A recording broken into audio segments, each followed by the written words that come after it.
शहरातील नामवंत प्राध्यापक प्रदीप ढवळ यांना लोकमत वन वर्ल्ड या पुरस्काराने सन्मानित करण्यात आला आहे. इजिप्त येथील कैरो येथे नुकताच हा पुरस्कार सोहळा संपन्न झाला. साहित्य आणि शैक्षणिक क्षेत्रातील उल्लेखनीय कार्यासाठी लोकमतच्या वतीने या लोकमत वन वर्ल्ड पुरस्काराचा वितरण सोहळा संपन्न झाला.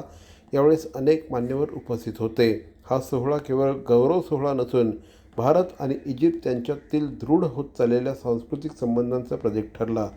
नाईल नदीच्या काठी वसलेल्या या ऐतिहासिक शहरामध्ये भारतीय गुणवत्तेचा सन्मान होणं हे दोन्ही देशांमधील वैचारिक आणि शैक्षणिक देवाणघेवाणीला नवीन दिशा देणार आहे. भारत आणि इजिप्तमधील ऐतिहासिक मैत्रीचे प्रतिबिंब वन वर्ल्ड संकल्पनेत उमटलेले बघायला मिळाले.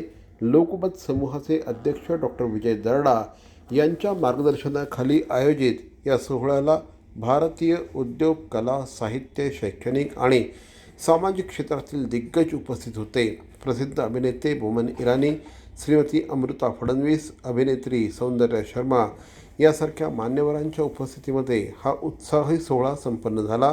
पुरस्कार स्वीकारताना भावना व्यक्त करताना यावेळेस प्राध्यापक प्रदीप ढवळ यांनी हा पुरस्कार मी पद्मश्री मधु मंगेश कर्णिक आणि माझ्या सर्व हितचिंतकांना अर्पण करतो.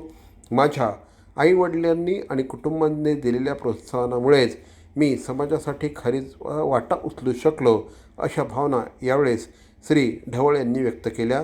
इजिप्तसारख्या भव्य दिव्य शहरात हा सन्मान मिळणं हे माझं भाग्य समजतो, अशी प्रतिक्रिया देखील यावेळेस डॉक्टर प्राध्यापक प्रदीप ढवळ यांनी दिली. माझ्या कार्याची दखल घेतल्याबद्दल लोकमत समूहाचे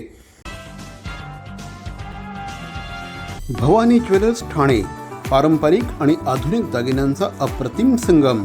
प्रत्येक स्त्रीची पहिली पसंती भवानी ज्वेलर्स ठाणे. नक्की भेट द्या.